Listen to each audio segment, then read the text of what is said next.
for the 41st International Conference of the International Association of Energy Economics. My name is Michiel Mulder. I am the General Chair of this conference. It was a big pleasure to organize this over the past few years, actually. The theme of this conference is transforming energy markets. Energy systems have to change in the future all over the world. And we will discuss as a main theme what energy markets can do to help this process, how to make this process more efficient.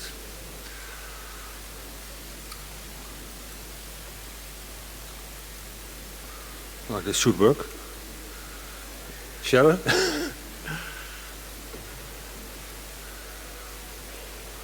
I'm having a slide showing you the outline of the conference.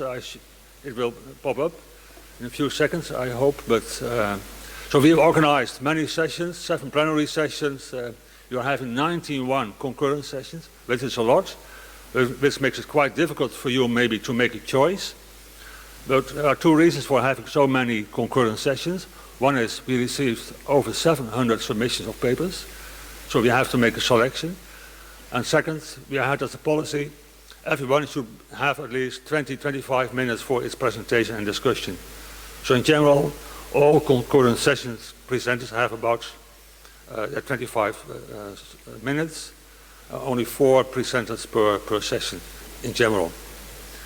We're also having round tables, which is a kind of innovation this year. And the objective of these round tables is to have discussion among scientists, people from industry, from regulators, from policy. We will have 6 round tables on different topics, and all the speakers are asked to give really brief pictures, and afterwards we can have a discussion. It doesn't still work. Where is Sharon, please? Okay. Now we have organized this, so I am the general chairman, but I've organized this with a big team.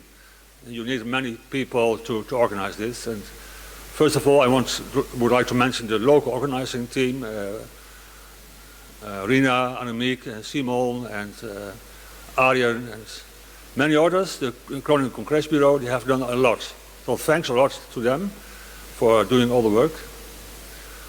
Also thanks to the scientific committee, led by Bert Willems of the University of Tilburg, with the help of Gert Brunekreeft, Herman Vollenberg, Gerard Kuip and Arjen Frings, and many others, maybe also in this audience, who have helped us to assess all these 700 submissions, which was a lot of work. So thanks also to you for helping us. And finally, we also, organizing such a big conference as this is quite costly, so you would like to have some sponsors.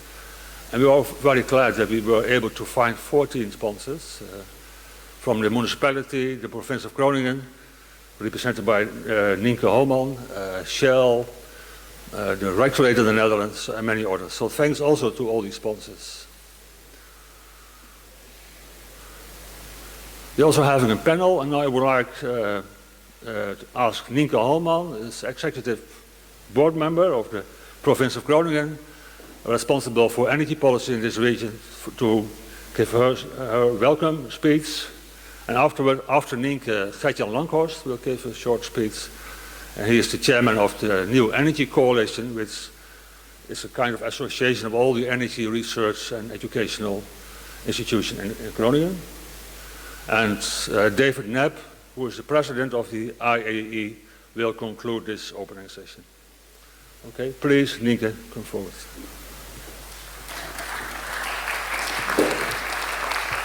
Here were my slides. Okay. One thing I was forgotten to say is we are having 450 speakers. So we only have organized the sessions, but the sessions only enable you to give your presentation, to have the discussions. So thanks to you for all those who are going to present, all those who are going to attend sessions and to ask questions. And this is the key activity of the whole conference. Nienke, please. Thank you. Yeah, it works. Well, a good start of a Monday morning, so welcome to our province of Groningen. And this is where it happens. Because the last 400 years, we have been providing the Netherlands with energy, starting by mining peat and distributing it throughout the Netherlands. In the 1960s, it started with distributing natural gas. And the last couple of years, we have lots of energy-related companies, the knowledge of energy, and of course the natural gas. And that made that we have a lot of industrial, chemical industry here, but also a lot of employees and a lot of gas. In the last years, we had some problems with the natural gas.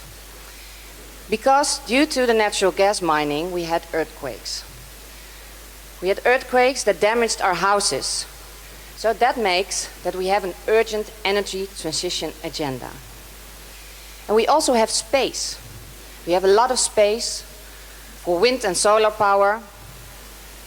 And of course we have, and you already saw it on the sheets, we have two harbors with industrial complexes, and we have one of the oldest universities of the Netherlands. And this all together makes that we are on the cutting edge of energy research, both fundamental and applied sciences. And perhaps you already heard about our Energy Transition Center entrance, perhaps of the Energy Academy Europe, and soon we will be having a UN Climate Institute also. So this is where it happens. And we are very, very motivated to get a life without gas. Our businesses know that the license to operate will be going green. We have already had the Paris climate deal. We have our earthquakes. We have knowledge. We have a willing board members, and one of them am I. I'm Nienke Holman, and I am the Regional Minister of Energy Transition. So I'm responsible to make it happen. And I'm not the only one, because a couple of weeks ago, our National Minister of Economic Affairs and Climate announced that we have to phase out the use of natural gas in 2030. And this makes that we have to scale up everything. You already saw the industrial complexes. We have our houses that are damaged, and we have to change the way we live in our houses, the way we move, the way we work, and the way we produce. And we are very motivated to do it quite quick. 2030, well, it's only 10 years or something like that. So we can't do that in the same way we did it the last years, the last decades. We can only do it by changing the system. Not change it a little, but we need radical changes. And I need your research, I need your ideas to give me comfort to make the good decisions. Not the simple decisions, but the structure-changing decisions. How can we make people participate? How can we make people accept the energy transition? The way they live is going to be changed. The way they work, the way they move, the way they earn money. And therefore, I ask you to give me the answer how to change the model and go to a CO2 neutral way of living. Thank you and have a good week. Thanks a lot, Nienke.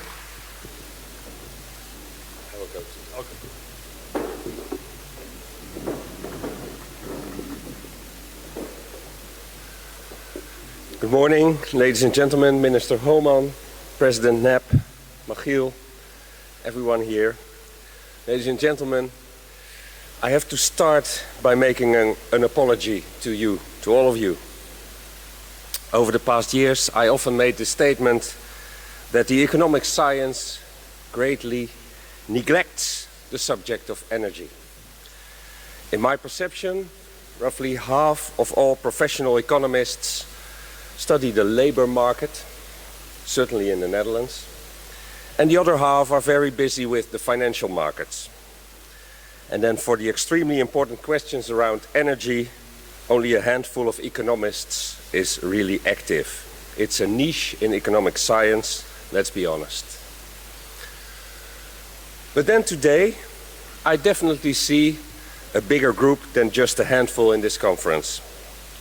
Around 700 registered participants, That is quite something. So, sorry for this way of minimizing all your good work. I hope you understand how happy I am that you're all here. Welcome in Groningen. By the way, the economic science is not on its own by paying so little attendance to energy. In other academic disciplines, the situation is not much different. Energy is mainly treated as a technological problem that can and will be solved by engineers.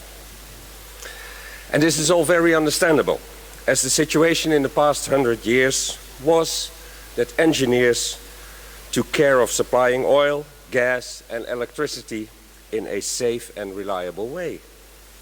Put your plug into the socket and electricity will run. That was the situation, and engineers would take an honor in making that sure.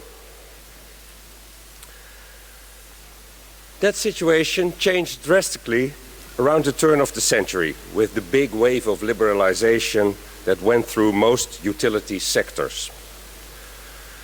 We all know the joke of the boss of an electricity company who was asked to comment on the flawless operations of his company. No power cuts in a whole year. His reaction was, as an engineer, I'm extremely proud, but as an economist, this makes me very sad. The importance of energy policy became even more evident when the seriousness of the climate problem became clear and was substantiated by the work of the IPCC. Now we're in a phase where the energy market is democratized and getting more visible for all citizens in daily life. Energy is not a technological problem. It is one of the major challenges for society in the 21st century, together with food and water.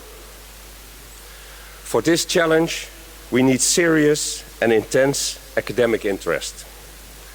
It is extremely important that the political debate on energy policy gets more basis in a sound academic debate. Today, the public debate on energy is dominated by opinions, substantiated by customer-oriented publications of consultants.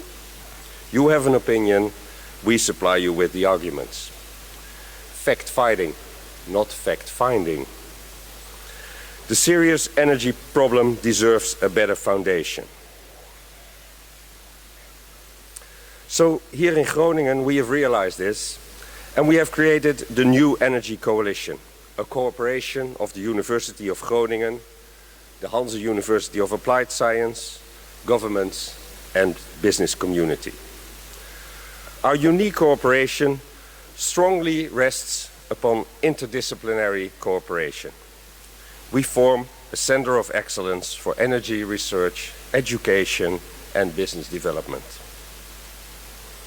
The main subjects we study now, the main subjects of interest, are energy in the North Sea region, hydrogen, industrial transformation, local energy systems, and new gas.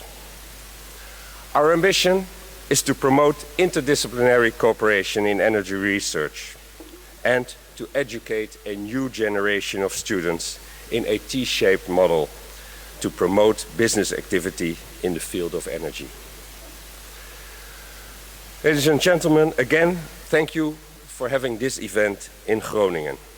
It's the right place and it's the right time for this conference.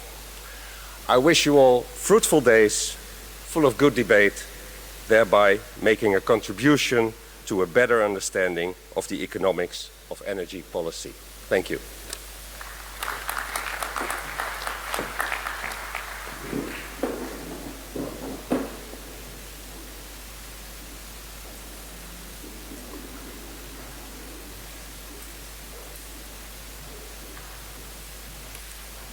Good morning, ladies and gentlemen. It is my role to, on the part of the International Association for Energy Economics, to welcome you to this meeting.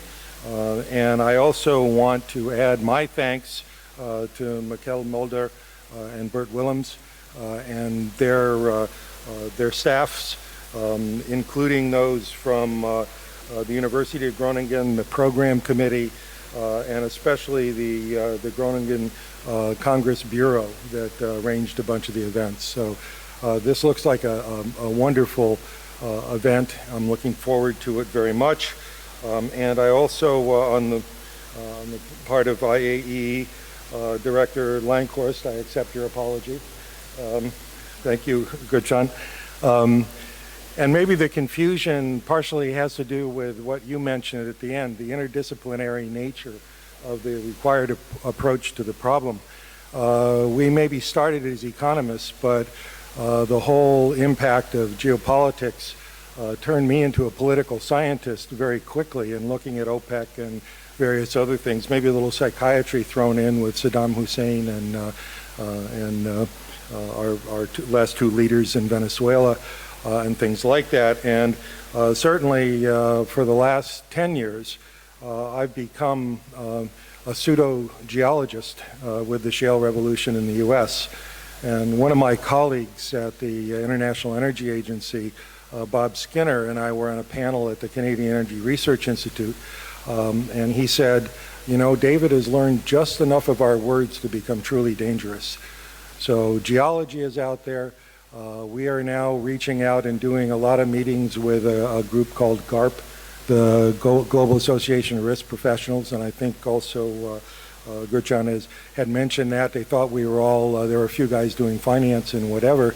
We're now helping them with some credentialing of energy traders.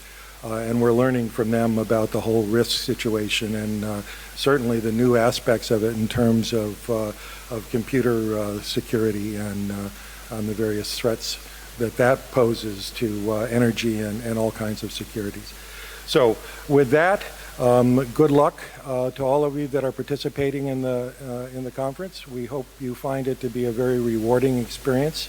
We encourage people to stay in touch with us at IAEE about things that we could do better, in particular things that you really liked about how we did it, which I'm sure there's going to be more of than any criticisms. But with that, I think I am supposed to close this session, or did you want to do that, Mikhail?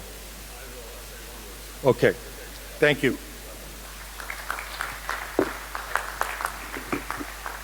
Thanks a lot, Nienke, Gert-Jan, and David for your opening words.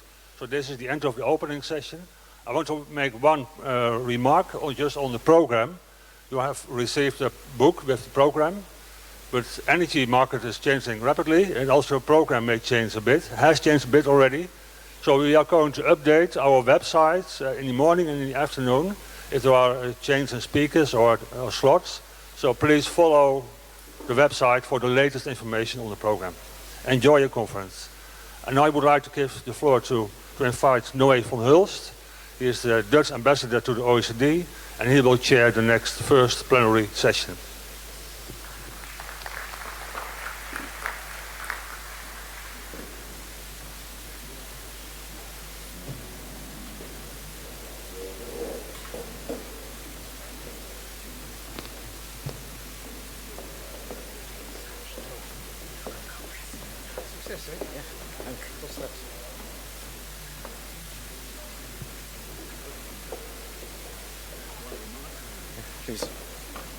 One question about the password for the Wi-Fi. It's not in the program, but there should be some screens. Should be mentioned somewhere within the hall. I will look for you. But Martini Plaza. Locates.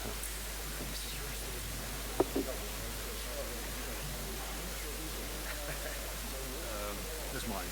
Oh, that's yours.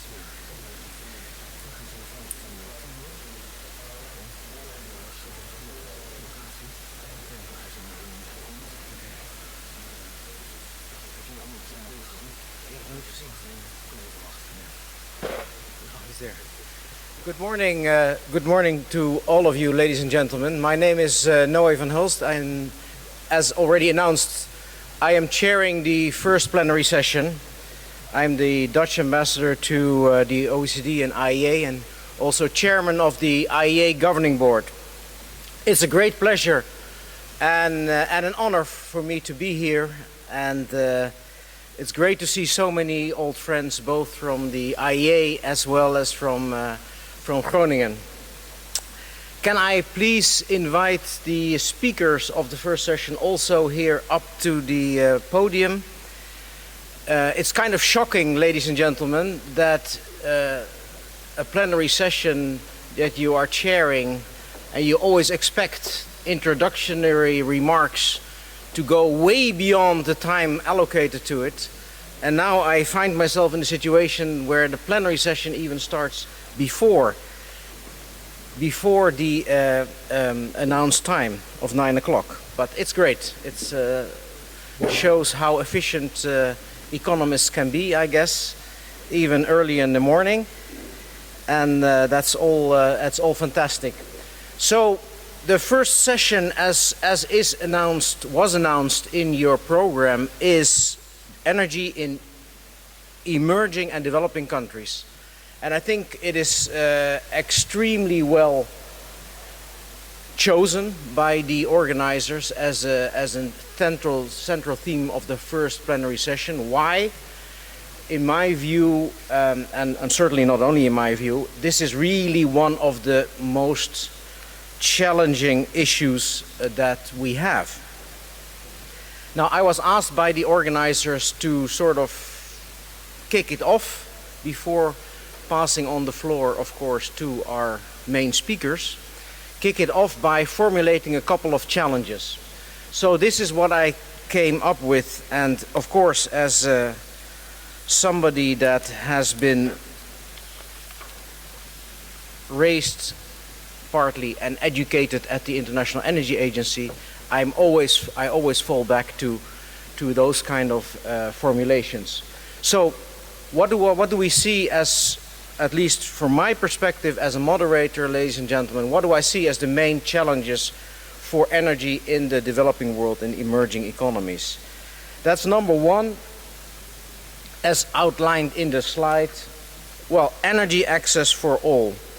And I think we collectively, the world made tremendous progress by really putting the objective of providing energy to all of us around the world into a solid SDG, so Sustainable Development Goal 7.1. That's basically what has been now set out to all of us as the main objective. We should be providing energy to all the billions of people that do not have energy at the current moment. I'm sure you are all aware of it, but I still think if you start to think about the impact of not having electricity for, what is it now, over 1 billion people around the world, not being able to to cool your medicines, not being able to provide light for children that want to do their homework at night, etc., etc., etc. It's shocking. It is shocking.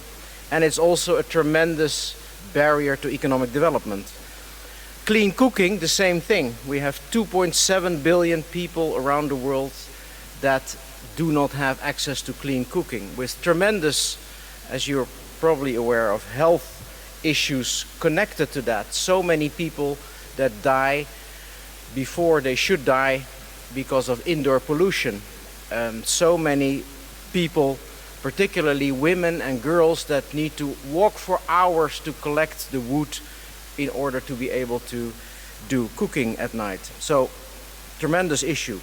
Energy access for all, and we still have a long way to go there. That's one of the main challenges, number one. Number two, strong growth of energy demand going forward still. Whatever projections you take, I rely a lot on the IEA, but whatever you take, there is still a tremendous upward pressure on energy demand in the developing world, and particularly according to the numbers that the IEA provides for us in India, China, Southeast Asia, Middle East and Africa. You see a little bit, it's a picture of one of the IEA slides of the growth projected in one of their scenarios up to 2040 of energy demand in the developing world.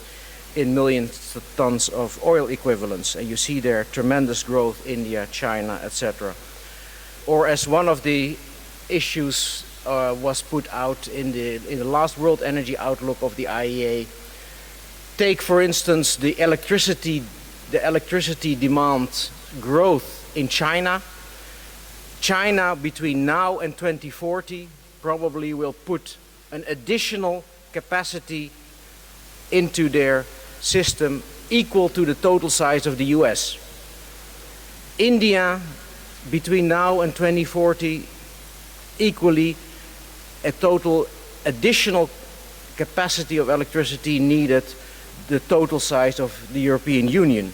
This is the kind of size and the kind of things that we are talking about. So tremendous energy demand. And yes, maybe we are able to do it all smarter and a little bit less, but still, it is still a huge challenge for the world going forward. And number 3, last but not least, of course, the decarbonization agenda, the Paris Agreement that we have all signed up to.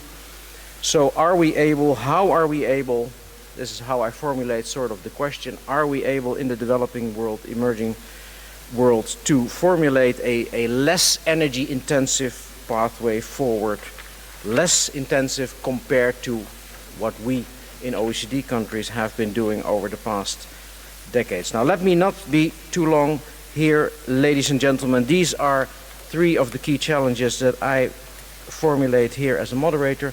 But of course, we're going to hear much more and much more in depth from our excellent panel here, and I'm very happy to give the floor to the speaker from the IEA, Timur here, who will provide us with a presentation. And then, of course, we have excellent speakers from both from China and from India, Professor Zhang Xiliang, and also Professor Chandra Bhushan. But we'll come to that. And then, ladies and gentlemen, after they have their presentations, we will have also some time for Q&A and for debate on this extremely important topic that we are kicking off with here. Timur, the floor is yours.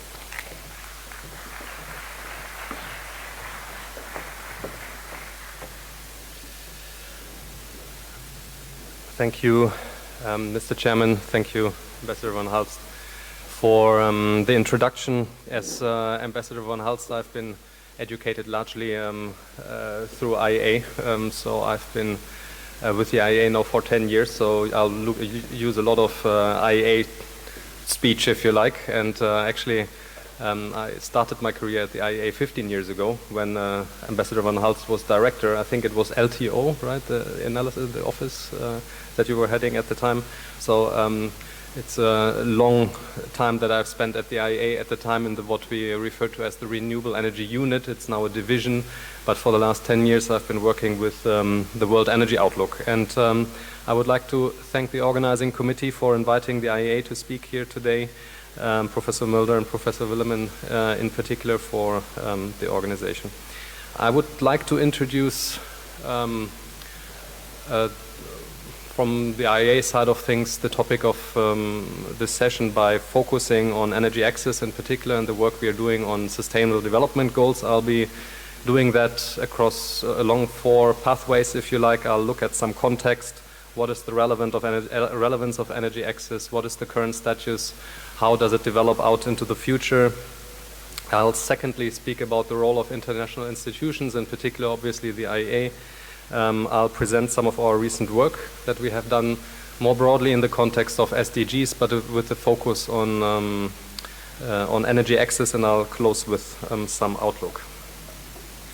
Now, let me start off with some context, which is clearly the Sustainable Development Goals of the year 2015, which recognize energy access as the golden thread that weaves together human development, economic growth, and sustainability. So a very important milestone in global energy policy making, if you like, because it's an important occasion to bring together all these various different strands that concern energy. It goes beyond climate, it moves into energy access, air pollution, and many, many other fields all together at the same time. So a very important narrative for the future energy policy making. Ambassador von Hulst already introduced some of our latest findings. We published an energy access outlook last year as part of our World Energy Outlook series, where we found, based on country-by-country analysis of various different data sets, that 1.1 billion people still lack access to electricity today. And very importantly and frequently overlooked, there are still 2.8 billion people who rely on polluting cook stoves for cooking. Why is this a problem? Ambassador von Hulst already introduced some of these problems. It impedes economic growth, obviously, because you have no electricity to fuel productive uses. It's an important health issue, very importantly. This is for a variety of reasons, but one being the one that was already mentioned, which is you just don't have refrigeration for keeping your medicine cold, for example, is one of many different facets here. And it's also impeding education. I mean, people in developing countries, if you have been there yourselves, you'll know that in many countries you just don't even have the light for studying in the evenings. An important element that is worth highlighting here, and which I find personally very illustrative of the point, is that women are the people who bear most of the burden. They spend over 4 hours per day gathering wood and cooking on pollutant stoves. So this is in two ways it's dramatic. On the one hand, it's a waste of time in many ways, right? 5 hours that you could have spent for various different other purposes much more effectively. And second, it's an important health problem because you cook on polluting stoves, which generates indoor air pollution and is closely linked to 2.8 million premature deaths per year. Finally, an important point to make here, and I'll speak about that over the next few minutes, is there has been much progress that has been made in recent years on the policy front. We also see that digital technologies, but importantly falling cost of renewables, are somehow transforming the landscape for electricity access. So there is a lot of good reason to be positive on what the future may hold for energy access.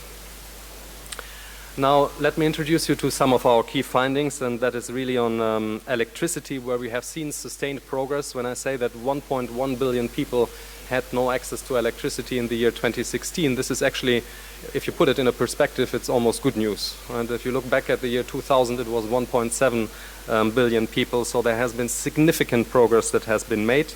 This progress has by and large been led by India, where electrification rates increased from 43% in the year 2000 to 82% by the year 2016, and I'm sure one of our next speakers will touch on this very important development in his speech as well. There are also many other parts of Asia that contributed to this success. China, obviously, which has reached full electrification just a couple of years ago. In Indonesia, 100 million people gained access since the year 2000, and in Bangladesh, it's 90 million people who gained access to electricity since the year 2000. So a lot of positive developments that have been going on. The part of the world that has been lagging behind this trend is really sub-Saharan Africa. This is not because progress was absent. The electrification rates there actually increased from 23% to 43% over the period of these first 1.5 decades of this century, but has been outweighed by population growth on the continent. There has been particularly notable progress in some countries, such as Kenya, such as Ethiopia, but by and large, you can see a certain concentration in terms of the electricity access problem in sub-Saharan Africa. This problem, or the way this is, we are seeing this developing into the future, is very much a continuation of existing trends in some ways.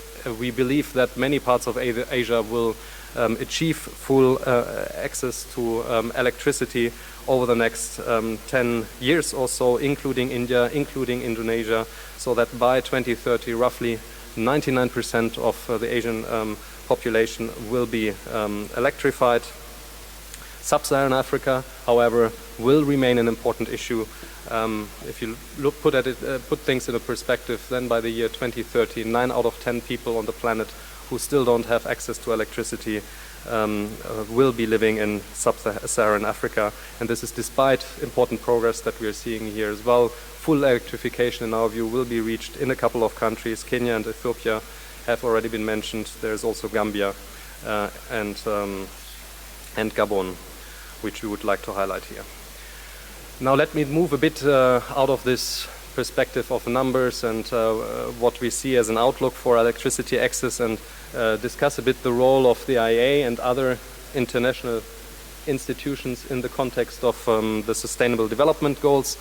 The IEA has a long history actually in looking into energy access, electricity access, but also clean cooking. This is something that we have been doing since the year 2000, so we have been really building up a lot of databases on this purpose, on this important topic, and we have been repeatedly highlighting this very point in the context of our work, specifically in the World Energy Outlook.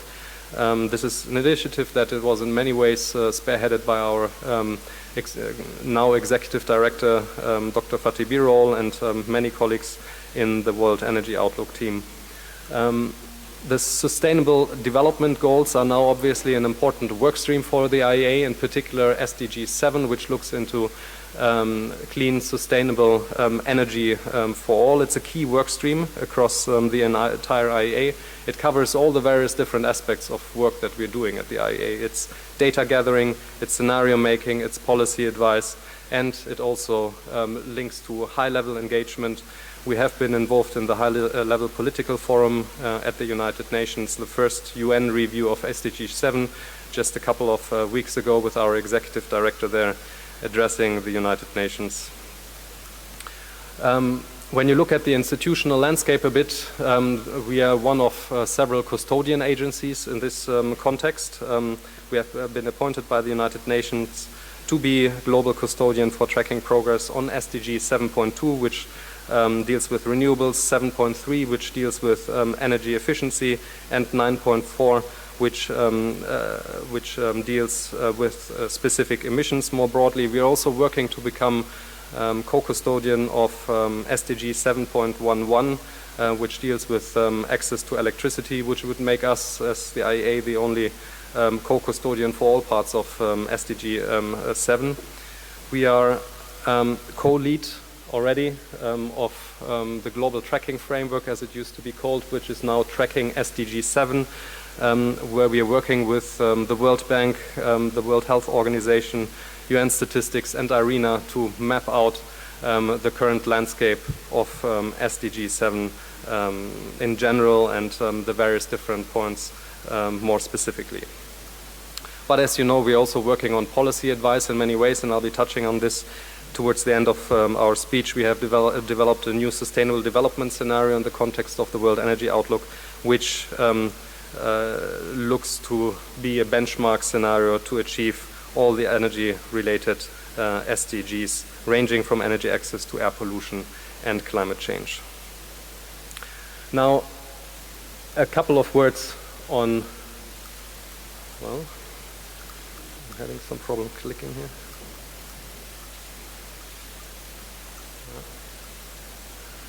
Yeah, a couple of words on what we're doing here on the data side of things, just to summarize things in a picture. As already mentioned, we're working to become co-custodian of SDG 7.11.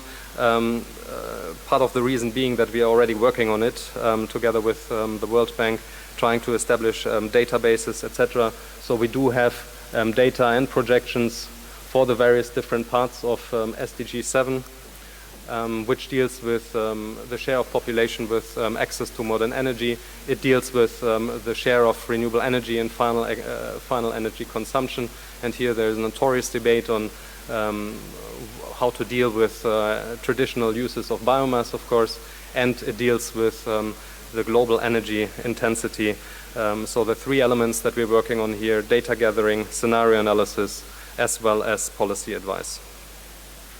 Now let me spend the last couple of minutes of my talk on speaking a bit about the solution space, as we are trying to look into it at the IEA. We have been working, as you know, on scenarios to offer solutions, to advise a bit on what the energy sector needs to deliver in order to achieve individual targets. That is something that we have been dealing with in the context of addressing climate change. We had what we referred to as the 450 scenario, which was a scenario to address climate change. We also had a scenario that we called the faster transition scenario, which tried to look into addressing climate change as well.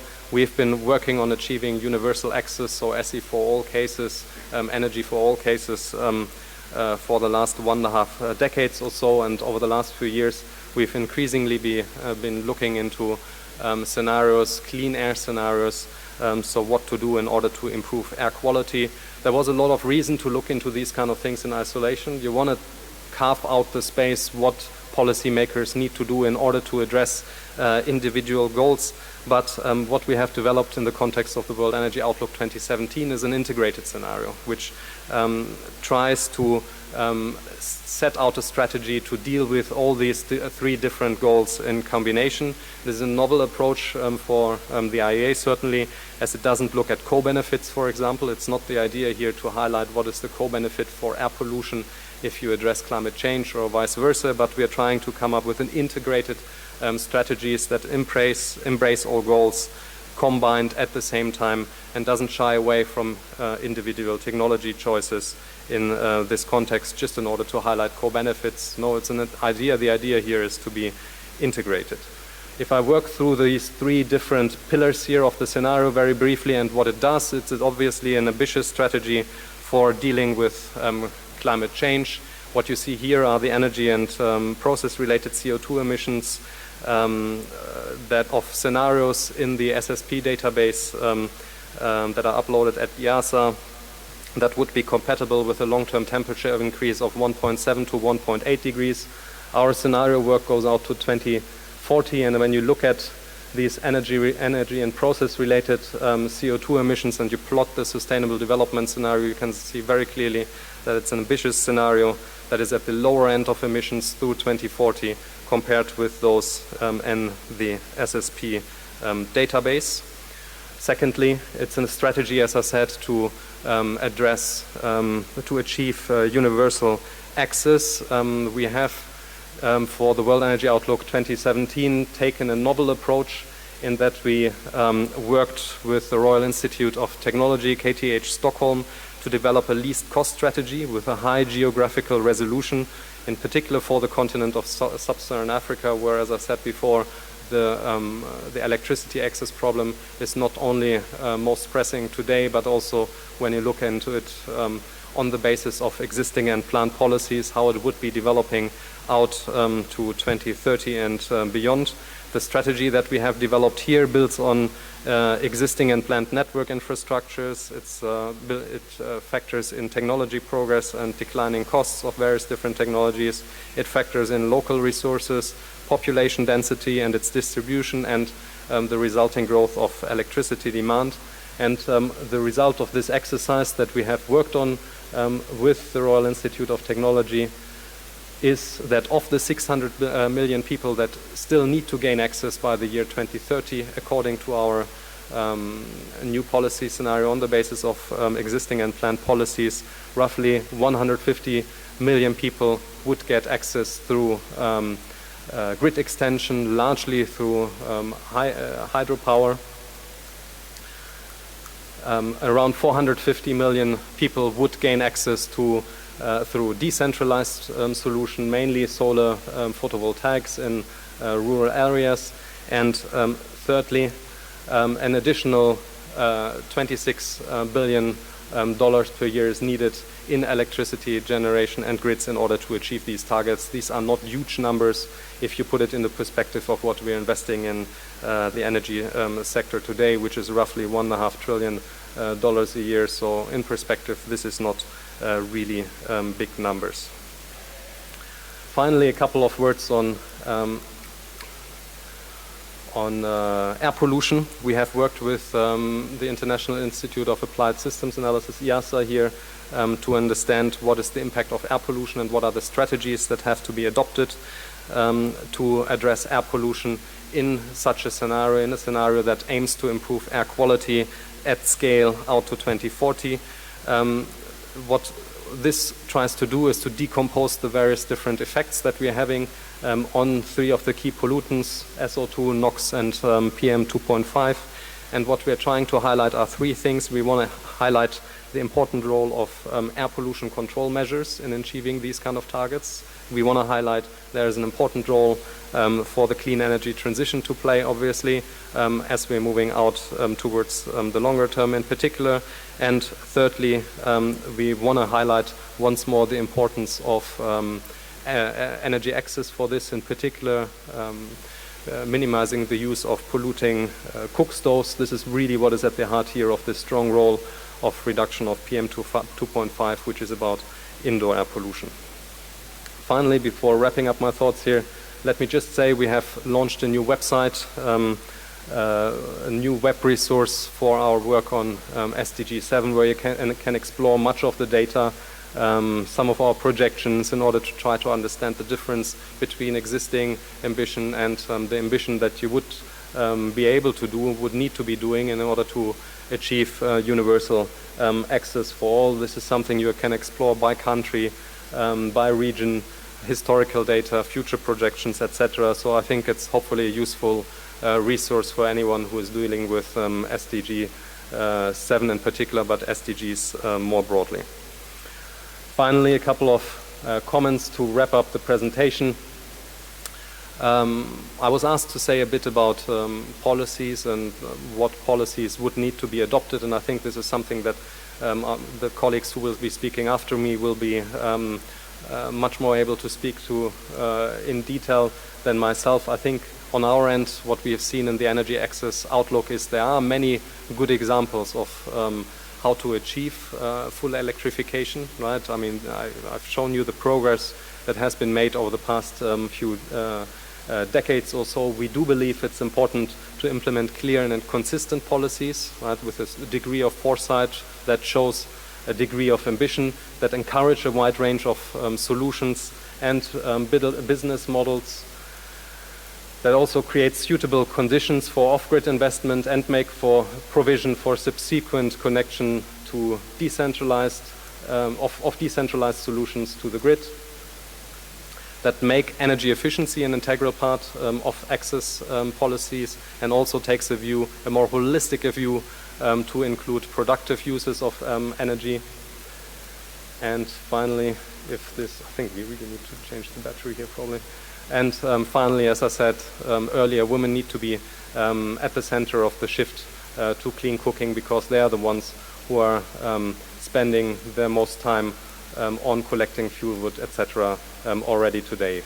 We do believe there's an important opportunity to raise cooperation on policy data at a country and a global level. Ourselves, we have just signed a memorandum of understanding with the African Union Commission in order to pave the way for more engagement on the continent of Africa that deals with data gathering, very importantly. It deals with capacity building, but it also deals with policy guidance moving forward.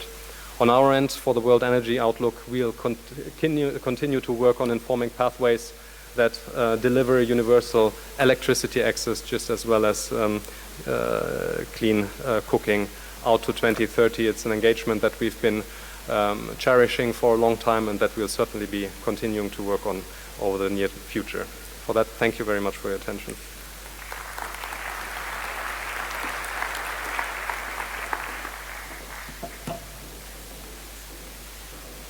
Thank you so much, Timur, for giving this overview, ladies and gentlemen. You have now really the global picture. You also know that IEA has shown with the sustainable development scenario that it can be done. It can be done, but we just need to do better and have smart policies. Let us now move to the second speaker, which is our professor from China. Please, and China obviously is one of the countries, as you probably are aware, that has managed to achieve this universal access already and lifted so many people out of poverty. So I think it's extremely interesting and good to hear from your perspective on from China on how to tackle these challenges. Please, floor is yours.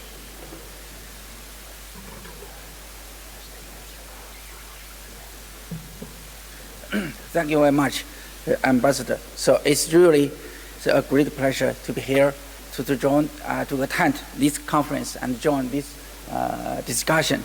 And Professor Brett Williams and the committee, the program chair of this conference would like me to give a talk about China's rural electrification and renewable energy industry development. So today, I would like, so my talk, so today I would like to take this opportunity to share with you some of my observations so under these two issues. So actually, so I'm happy to do the job because the rural electrification and renewable energy industry development, so which are the areas where China has made impressive progresses. So in this context, so my presentation will be focused on some information, so which could be help you understand the two questions. So one is the two phenomena. So one is our rural population, so including those living in the remote and mountainous areas, have access to electricity by the year 2015. So this is one progress. So and the second is China has become a competitive manufacturer and the world's largest exporter of solar panels and wind turbines from a recipient of international technology transfer. So in approximately 10 years. So 10 years. So now, so I would like to try to provide some information for you to have a better understanding of this success, this progress. So first, so I would like to give a brief introduction about China's rural electrification initiative. So first, I think is step-by-step progress, and fourth, roughly, so in 3 phases. So of course, it's my personal clarification. So it's not official classification. I don't know if it's correct. And also, it can see it lasts more than 30 years. That means, so to have all the population to access electricity is very time consuming. It cannot be done overnight. So this is one message. So for the first phase, so I think the phases, so it's different in terms of technology adopted and also the areas targeted. So and the first phase is, I think, is very long. So it's approximately 20 years. So in the first phase, the primary technology used is the electricity grid extension, but in the areas where the grid extension cost is relatively low. So this is the grid extension technology, and also the household small and mini hydro system is usually used in the households in the remote, the mountainous villages. And also another technology used for the rural electrification is the community-based small-sized hydropower stations. I think even so in the year in the last century, so the China is still a leading nation in terms of the small hydro technology development and the utilization. And also the another technology is household small-sized wind power systems, usually mostly used in the Inner Mongolia, so where there is good resources. So there in Inner Mongolia, so there is the resources, wind resources is very rich. So I think this is the first phase. It takes it's a very long time. Okay. The second phase is relatively short. It's from the year 2006 to 2011. So you can see the technologies. So the use is also include the grid, the electricity grid extension technology, and the targeted areas. So the targeted rural areas. So where the grid extension cost is relatively high. So the grid extension technology, and also we began to use the community-based solar PV stations. So in that time, so the solar PV technology has been introduced in China, and also the household solar PV systems, and also systems. So that means during this period in China, the solar PV technology has been how to say, the cost of solar PV technology has been reduced. And also the third phase, I think the last phase, so to solve all the population without access, without electricity access, is from the year 2012 to the 2015. Actually it's very recent. It's quite recent. So it's also include the electricity extension options to be used. So in the rural areas where the electricity extension, the grid extension is extremely expensive.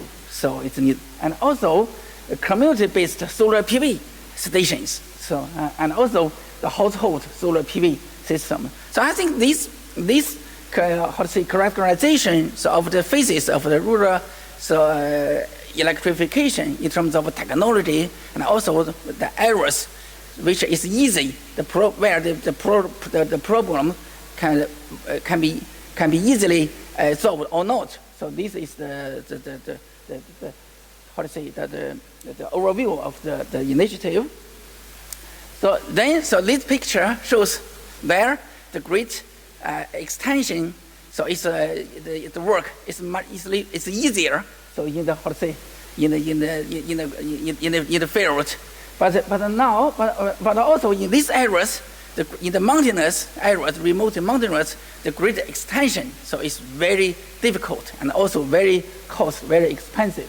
So and also you can see, so this is the technologies target to improve the quality of the farmer's life. So the household solar PV system. So with the system, you can see they have electric light. You can also watch the television. So this picture actually from the household, so in Tibet, so very remote area. And also, so this solar PV, this is the distributed solar PV system. So this technology has been integrated with the poverty alleviation initiative. So that means with the system, the farmers can have a revenue from the sale of the electricity to the grid. So on average, so every household can receive approximately 3,000 yuan per year. So with this installation of the system. So this is also what happens in the late stage of the China's rural electrification. Okay, so here is some highlights of the policies and the institutional arrangements for this initiative. So I think first is the top leadership has paid sustained attention to the issue. So for more than 30 years. So as the leadership has regarded this, the rural electrification is a very important issue. So they are improve this issue to improve the social fairness and also facilitate the poverty alleviation and also promoting the rural community development, and also it regarded as a way to demonstrate the advantages of China's political system. So that's why the rural electrification initiative lasts for over 30 years, and received sustained support. I think this is very important. The second is the public finance support. So in China, the central government and the local government have a special budget arrangement so for the rural electrification.